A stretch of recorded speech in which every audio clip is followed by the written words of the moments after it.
YS Rajasekhara Reddy పరిపాలనలో ఐఏఎస్లు బలైతే కొడుకు జగన్మోహన్ రెడ్డి పాలనలో ఐపీఎస్లు బలవుతున్నారు. ఆనాడు ఐఏఎస్లు, నేడు ఐపీఎస్లు. నేడు కూడా ఐఏఎస్లు ఉన్నా ఐపీఎస్ల స్థాయిలో ఐఏఎస్లు లేరు.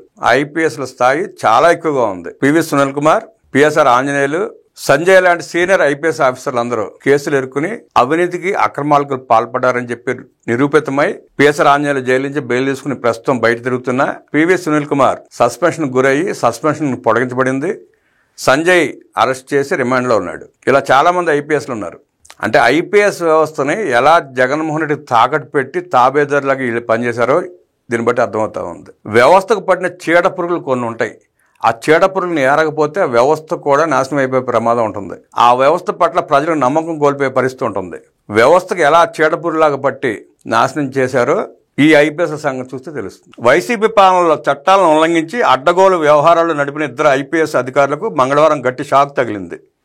జగన్ జమానాలో అగ్నిమాపక శాఖ చీఫ్గా సిఐడి అధిపతిగా పనిచేసిన ఐపీఎస్ అధికారి సంజయ్కు ఏసీబీ కోర్టు రిమాండ్ విధించగా మరో సీనియర్ ఐపీఎస్ అధికారి పివి సునీల్ కుమార్పై సస్పెన్షన్ను రాష్ట్ర ప్రభుత్వం పొడిగించింది. వైసీపీ హయాంలో అగ్నిమాపక శాఖ చీఫ్గా సిఐడి అధిపతిగాను సంజయ్ అవినీతికి పాల్పడ్డారంటూ విజిలెన్స్ అండ్ ఎన్ఫోర్స్మెంట్ విభాగం కూటమి ప్రభుత్వానికి 2 వేర్వేరు నివేదికలు సమర్పించిన సంగతి తెలిసిందే. గత వైసీపీ హయాంలో సంజయ్ పనిచేసినప్పుడు ఈ అవినీతి ఆరోపణలు బయటపడ్డాయి. ఎస్సీ ఎస్టీ అట్రాసిటీ చట్టాలపై ఆయా వర్గాలకు అవగాహన కలిగించడం విషయంలో ప్రభుత్వ నిధులను సంజయ్ దుర్వినియోగం చేసినట్లు అభియోగాలు నమోదయ్యాయి. అలాగే అగ్నిమాపక శాఖలో ఎన్ఓసీలు ఇచ్చేందుకు ముఖ్యంగా మొబైల్ యాప్ అభివృద్ధి, నిర్వహణ, ట్యాబుల కొనుగోళ్ల విషయంలో ఆ శాఖ అధిపతిగా ఉంటూ భారీ అవినీతికి పాల్పడినట్లు తేలింది. ప్రైవేట్ సంస్థలతో కుమ్మక్కై కొన్ని కోట్ల మేర అవినీతికి పాల్పడ్డారని సంజయ్పై కేసు నమోదైంది.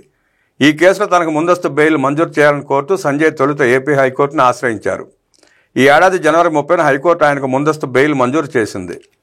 అయితే హైకోర్టు ఉత్తర్వులను సుప్రీంకోర్టులో ప్రభుత్వం సవాల్ చేయగా సర్వోన్నత న్యాయస్థానం వాటిని కొట్టివేసింది. 3 వారాలుగా కోర్టులో లొంగిపోవాలని, ఆ తర్వాతే సాధారణ బెయిల్ కోసం దరఖాస్తు చేసుకోవాలని తేల్చి చెప్పింది. ఈ నేపథ్యంలోనే ఐపీఎస్ సంజయ్ ఏసీబీ కోర్టులో లొంగిపోయారు. ఈ నేపథ్యంలో ఆయన మంగళవారం కోర్టులో హాజరయ్యారు. ఇరుపక్షాల వాదనలు విన్న న్యాయస్థానం ఆయనకు 14 రోజుల రిమాండ్ విధించింది. సెప్టెంబర్ 8 వరకు రిమాండ్ విధిస్తూ ఉత్తర్వులు జారీ చేసింది. కోర్టు ఆదేశాల అనంతరం ఏసీబీ అధికారులు సంజయ్ను విజయవాడ జైలుకు తరలించారు.